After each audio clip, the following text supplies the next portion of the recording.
बिस्मिल्लाहिर्रहमानिर्रहीम, अस्सलाम वालेकुम। खेलों की खबरों पर तबसरों और तज्जियों सजे स्कोर के एक और प्रोग्राम के साथ सैयद याह्या हुसैनी आपकी खिदमत में हाजिर है। पाकिस्तान और इंग्लैंड की क्रिकेट टीमों के दरमियान आईसीसी टेस्ट चैंपियनशिप का दूसरा टेस्ट मैच मुल्तान में फैसला कुन मरहले में दाखिल हो चुका है। पाकिस्तान की पहली इनिंग 366 रन के जवाब में आज मैच के तीसरे दिन इंग्लैंड की टीम अपनी पहली इनिंग में 291 रन बनाकर आउट हुई और मतलब पाकिस्तान ने पहली इनिंग में 75 रन की बढ़तरी हासिल की और पाकिस्तान की दूसरी इनिंग तीसरे दिन 221 रन पर ख़त्म हुई और मैच जीतने के लिए इंग्लैंड को 297 रन का हदफ मिला। और अब सूरत हाल यह है कि 297 रन के हदफ के ताक़ुब में इंग्लैंड की टीम दूसरी इनिंग में मुश्किलात से दो चार है। इंग्लैंड के दोनों ओपनर पवेलियन लौट चुके हैं। पहले इनिंग में सेंचुरी स्कोर करने वाले बैन डकेट और उनके साथी जैक क्रॉली आउट होकर पवेलियन लौट चुके हैं और इंग्लैंड का स्कोर 15 रन है और उसके 2 खिलाड़ी आउट हैं। तो मुसलसल 6 टेस्ट मैच हारने वाली टीम पाकिस्तान और टीम पाकिस्तान से वाबस्ता फैंस के चेहरे इस वक्त दमक रहे हैं और वजह बनी है मुल्तान टेस्ट मैच का तीसरा दिन, जहां पाकिस्तान टीम इस वक्त डोमिनेट कर रही है और 297 रन के हदफ के ताक़ुब में इंग्लैंड के 2 खिलाड़ी 16 रन पर पवेलियन लौट चुके हैं। हमारे साथ स्टूडियो में मौजूद हैं क्रिकेट के Sikandar, test fast bowler Sikandar Bakhsh और रोज़नामा जंग कराची के क्रिकेट कॉरेस्पॉन्डेंट अब्दुल माजिद भट्टी, और वीडियो लिंक पर हमारे साथ मौजूद हैं टेस्ट विकेट कीपर साबिक कप्तान राशिद लतीफ़। सिकंदर बख्श साहब, अब तो कोई शक शुबे की गुंजाइश है नहीं, जिस पिच पर मैच खेला जा रहा है, पाकिस्तान टीम की जो कारकर्दगी है, पाकिस्तान टीम जीत के दरवाजे पर पहुंच चुकी है। मेरे ख्याल से तो कोई शक रहना नहीं चाहिए। अगर यहाँ से अल्लाह ना करे तौबा मेरे मुंह में खाक, अगर कुछ गड़बड़ होती है तो फिर तो मैं मतलब फातिहा ही पढ़ लेंगे। अदरवाइज़ आई थिंक कि अब हम ड्राइविंग सीट पे हैं। राशिद लतीफ़ साहब, क्या कहेंगे आप? इंग्लैंड ने पाकिस्तान को दूसरी इनिंग में 221 रन तक महदूद रखा, लेकिन आज पाकिस्तान ने जिस तरह इंग्लैंड को पहली इनिंग में आउट किया, 75 रन की बढ़तरी हासिल की, इस टेस्ट मैच का नतीजा पाकिस्तान के हक में आता हुआ दिखाई दे रहा है। जो तब्दीलियां हमने की हैं इस टेस्ट मैच में, स्पिनर्स के साथ अटैक किया है, तो ये जीत पाकिस्तान के लिए कितनी इंपॉर्टेंट होगी?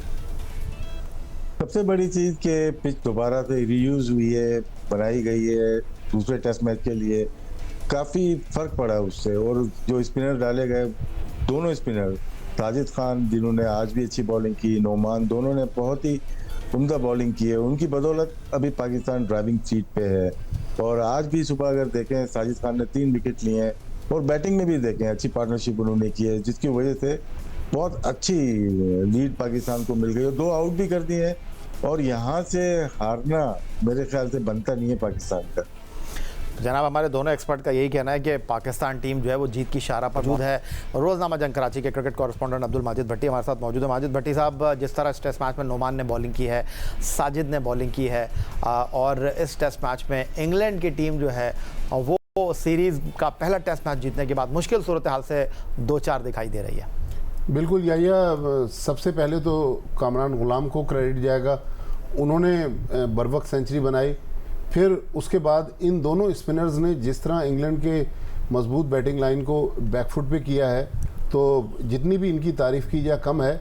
लेकिन सबसे ज़्यादा जो तारीफ़ के मुस्तहक हैं वो सिलेक्टर्स हैं कि 4 ऐसे प्लेयर्स को वो लेकर आए दूसरे टेस्ट मैच में जो पहले टेस्ट मैच की टीम में नहीं थे। कामरान गुलाम, जाहिद महमूद, नोमान अली और साजिद खान। तो हम काफ़ी अरसे से ये बात कह रहे हैं कि हम बेहतर टीम सेलेक्ट कर सकते हैं मुख्तलिफ फॉर्मेट्स में, लेकिन अनफॉर्चुनेटली जो आंख थी वो शायद इतने अच्छे तरीके से पिछली टीम में सेलेक्ट नहीं हुई।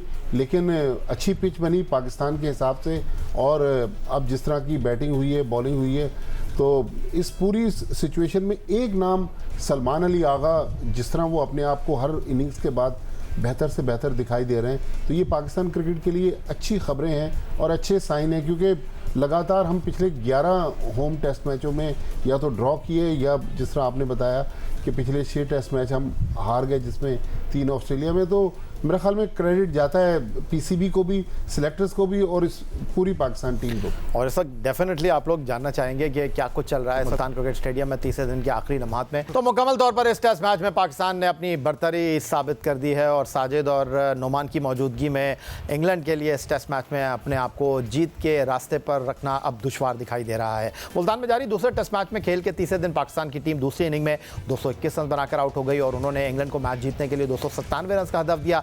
इंग्लैंड की जानिब से शोएब बशीर ने 4 और जैक लीच ने 3 खिलाड़ियों को आउट किया। राशिद, आपकी तरफ आ जाता हूँ। पाकिस्तान और इंग्लैंड के दरमियान ये जो टेस्ट मैच जारी है, पाकिस्तान की टीम ने पहले इनिंग में 366 रन स्कोर किए। इस पिच के ऊपर जिस अंदाज में पाकिस्तान के बैट्समैन खेले और पहली इनिंग में 366 और दूसरी इनिंग में 221 रन, इस पिच के ऊपर इंग्लैंड की टीम जिस तरह खेली है, आप क्या कहना चाहेंगे?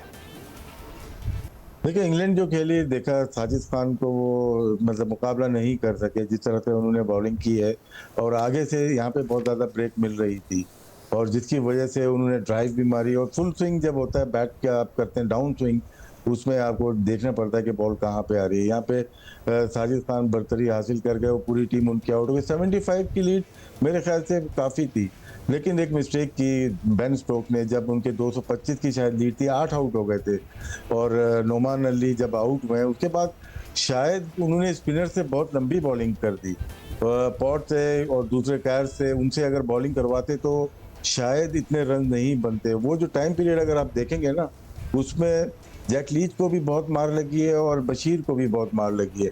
दोबारा जब फास्ट बॉलर को लेके आए तो दोनों बैटर आउट हो गए। शायद ये अब रियलाइज करेंगे बेन स्टोक, उनकी मैनेजमेंट, कि कितनी बड़ी पार्टनरशिप हुई है। ये मैच विनिंग पार्टनरशिप है। और अगर देखा जाए पहली इनिंग में भी देखें, कल भी हमने बात की थी कि आमिर जमाल के साथ आगा ने 38 की पार्टनरशिप की, और फिर 49 की नोमान अली के साथ आमिर ने की है, जमाल ने की, और आज भी बड़ी पार्टनरशिप हुई।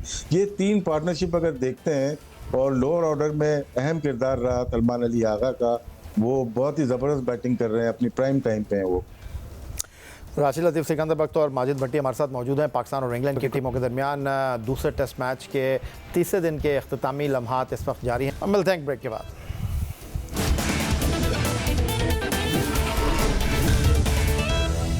तो इंग्लैंड और पाकिस्तान के दरमियान मुल्तान टेस्ट मैच के पहले दिन, दूसरा दिन और तीसरा दिन भी पाकिस्तान के खिलाड़ी सुख के साथ, इत्मीनान के साथ, एहतिमाद के साथ होटल के लिए जाएंगे, क्योंकि आज जब 297 रन के हदफ के ताक़ुब में इंग्लैंड ने अपनी दूसरी नामुकम्मल इनिंग का खेल ख़त्म किया, तीसरे दिन का खेल ख़त्म हुआ, तो 11 ओवर की बैटिंग में इंग्लैंड का स्कोर 2 विकेटों के नुकसान पर 36 रन था। और इसका वाज़ेह मतलब यह है कि इंग्लैंड को अब मैच जीतने के लिए 261 रन दरकार हैं और उसकी 8 विकेटें अभी बाकी हैं। जी, तो राशिद लतीफ़ साहब, मुल्तान टेस्ट मैच में पाकिस्तान की तारीख़ के लिए जो है जीत के हवाले से मौरख ने अब लिखना शुरू कर दिया है, क्योंकि इंग्लैंड की टीम फंस चुकी है। अगरचे अभी इंग्लैंड के पास आने वाले बैट्समैनों में हैरी ब्रोक हैं, उनके कप्तान बेन स्टोक हैं, विकेट कीपर स्मिथ हैं, अगर हम क्रीज पर देखें तो जो रूट जैसा बड़ा बैट्समैन मौजूद है, लेकिन इस पिच के ऊपर मामलात आसान नहीं है।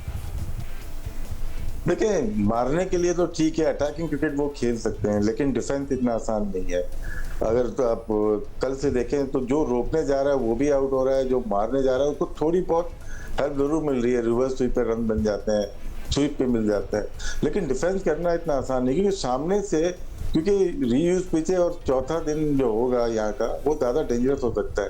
रफ बहुत ज़्यादा बनी, ड्राई पिच है और सामने से अच्छी ब्रेक हो रही है, राइट हैंड बैट्समैन हो या लेफ्ट हैंड, डिफेंस करना इतना आसान नहीं होगा। तो इसीलिए जो रूट हो या तो बहुत मेहनत करनी पड़ेगी पूरा सेशन खेलने के लिए, लंच तक, फिर लंच के बाद टी तक, इतना आसान ना होगा। लेकिन ये प्लेयर जो वर्ल्ड क्लास प्लेयर क्यों बनते हैं, स्टार्स प्लेयर जो होते हैं वो इन मौकों के लिए होते हैं। जो रूट हो जाए, स्पेशली जो रूट एंड बेन स्टोक, 2 ऐसे प्लेयर हैं जो कि इस ताक़ुब के करीब जा सकते हैं। अच्छा, तो सिकंदर बख्त, बाज़ार तो ऐसा ही लग रहा है कि इंग्लैंड के लिए जो है ये टेस्ट मैच अब बच नहीं पाएगा, वो सीरीज़ को जीत नहीं पाएंगे, उनको इसके लिए अब तीसरे टेस्ट मैच तक जाना पड़ेगा। और जिस तरह माजिद भट्टी कह रहे हैं, जो तब्दीलियां की, credit goes to selection committee, उन्होंने आते ही बड़े फैसले किए, कड़वे घूंट उन्होंने पिए, चैलेंजिंग डिसीजन उन्होंने लिए, उसका नतीजा आपके सामने है। एक तरफ से नुमान, दूसरी तरफ से साजिद। इंग्लैंड वाले सोच रहे होंगे कि ये कहाँ से आ गए। नहीं, देखिए कहाँ से कहा गया, वो सब मौजूद थे ऑलरेडी। इस वक्त 30-70 है, पाकिस्तान के फेवर में 70% है, 30% मैं दे दूंगा कि चलें जी, वो बहुत अच्छी लड़ाई कर ली उन्होंने, लंच तक उन्होंने अगर एक आधा विकेट तो फिर। लेकिन सिकंदर, उनको सिर्फ हमारे बॉलर का मुकाबला थोड़ी करना, पिच भी उनके लिए चैलेंजिंग है। पिच तो जनाब है ही, वो तो बहुत ही खतरनाक है। ऐसी पिचें बहुत बनती हैं दुनिया में, बड़े मैचेस होते हैं, ऐसे लोग लड़ते हैं, फंस के खेलते हैं। जो सिलेक्शन की आपने बात की, इधर भी एक गलती की है सिलेक्शन ने, जो मेरी इतलात है, इन्फॉर्मेशन है, वो यही है कि शान चाह रहा था कि एक फास्ट बॉलर नसीम शाह को रखे और जाहिद को ना ले। अभी देखें ना, मैंने उस दिन भी आपसे ऑफ द रिकॉर्ड जब हम आपको लगता है पहले इनिंग में थोड़ा सा हमने मिस किया एक फास्ट बॉलर को, जिस तरह जैक लीज मार रहे थे? अभी भी मिस कर रहे हैं। देखिए रिवर्स होता है ना, तो एक को रखना चाहिए था। तीन हमेशा स्पिनर्स जो होते हैं ना वो आप कंफ्यूज करते हैं। स्पिनर एक लंबा स्पेल लेता है बॉलिंग कराने के लिए और अपने आप को सेटल करने के लिए। फास्ट बॉलर्स छोटे छोटे स्पेल्स में आते हैं, 5 ओवर का बर्स्ट मारते हैं, 6 ओवर का मारेंगे, फिर उसको विड्रॉ करता है कैप्टन, दूसरे को लेके आता है। मगर स्पिनर्स वो लंबा स्पेल करते हैं, तो इसलिए मैं समझता हूँ भाई जी इसमें देखें फास्ट बॉलर था हमारे पास, सुबह इस्तेमाल नहीं किया हमने। जब जैक लीग और बशीर खेल रहे थे वहां पे पेसर आ जाना चाहिए था। वो जो 30-35 रन ऐड हुए ना, वो शायद वही मिस्टेक जो की है वो इंग्लिश कैप्टन ने किया। अगर देखें 225 की लीड पे 8 आउट हो गए। पेसर हैं आपके पास, लेकिन कब यूज करना है वो बहुत ट्रिक की है। लोग समझ रहे हैं ब्रेक हो रही है, लेकिन टेल जब आ जाती है, क्योंकि भाई मेरे और आप जैसे बैट्समैन होते हैं वो ऐसी पिच पे फास्ट बॉलर पे ज़्यादा खाइफ होते हैं, तो शायद ये ट्रिक दोनों कप्तान मिस कर गए। नहीं बिल्कुल आप सही कह रहे हो। जब पिच थोड़ी सी टूटती है ना और भी खतरनाक हो जाता है, बॉल ऊपर नीचे होने लगता है, ये बिल्कुल ये ज़रूर होता है। मगर ये कि कप्तान किस तरह यूटिलाइज करता है इसके ऊपर तो फिर हम कप्तानी के ऊपर ही बात कर सकते हैं। और एक स्पेल बिल्कुल आप सही कह रहे हो, उनको करना चाहिए था। मगर आज का दिन जो 36वां ओवर था, इंग्लैंड ने जो बॉलिंग करा रहे थे, वो जो था आज के दिन का टर्निंग पॉइंट था। उस 36वें ओवर में 2 कैच छूटे सलमान अली आगा के। माजिद भट्टी साहब, yes. आपने राशिद लतीफ़, पाकिस्तान के former test captain, test fast bowler Sikandar Bakht की गुफ्तगू सुनी, अपने तजुर्बे की रोशनी में, अपने मुशाहिदे की रोशनी में, इस खेल के हवाले से इन्होंने गुफ्तगू की। एक सहाफ़ी की हैसियत से आप इस टेस्ट मैच को किस तरह देख रहे हैं? बहुत ज़्यादा टीम दबाव में थी, 6 मुसलसल हम टेस्ट मैच हारे हुए थे और कहीं से कुछ दिखाई दे नहीं रहा था। फिर हमने बड़े फैसले किए। दोबारा से मैं ये बात करूँगा, और इस टेस्ट मैच में जो है जब पहले हमने टीम में तब्दीलियाँ की, फिर पिच का हमने इंतखाब किया, वो जो हमारा सवाबदीदी इख्तियार था, तो उसके बाद पहले दिन से टॉस जीतना, उसके बाद इंग्लैंड को पहली इनिंग में जो है वो 266 रन तक महदूद रखना, 291 रन तक महदूद रखना, चीज़ें बेहतर होती जा रही हैं। इसमें कोई शक नहीं है कि चीज़ें बेहतर हो रही हैं और पाकिस्तान उन्हीं बेहतर चीज़ों की वजह से अब हर आदमी बात कर रहा है कि पाकिस्तान ये मैच जीत सकता है।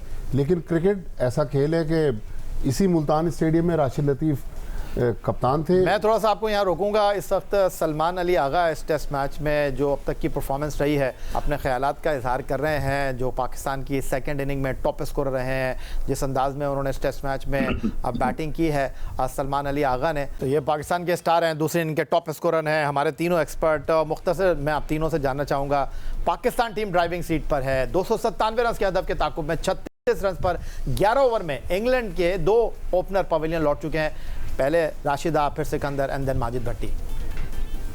ये मैच जीतना चाहिए, जिस तरह से सबने बात की सिलेक्शन कमेटी की, इसमें मैं आकिब जावेद को क्रेडिट दूंगा। वन मैन शो होता है वो जहाँ जाता है, और पाकिस्तान को उस तक जरूरत है। ये काम इंटरनेशनल क्रिकेट डायरेक्टर का है, जो उसने अकेले पीछे पर्दों के पीछे किया। सिलेक्शन कमेटी, बाबर का बैठना, कप्तान से पावर ले लेना, ये आम बंदे का काम नहीं है। तो ऐसे लोगों को आगे आना चाहिए, और क्रेडिट पूरी बोर्ड को भी जाता है, लेकिन आकिब जावेद को। बस यही मैं आपसे जानना चाह रहा था Majid Bhatti sahab, chairman cricket board Syed Mohsin Raza Naqvi, फैसला तो उन्होंने किया आकिब जावेद को लाने का, लेकिन लोग बात कर रहे हैं सिर्फ आकिब जावेद फैसले कर रहे हैं। लेकिन एडवाइजर जो साइलेंट एडवाइजर है ना, वो जब 1 साल से जो लोग लेके आ रहे हैं उन्होंने तबाही फेरी है। आकिब कहीं और से आया है, क्या कहेंगे?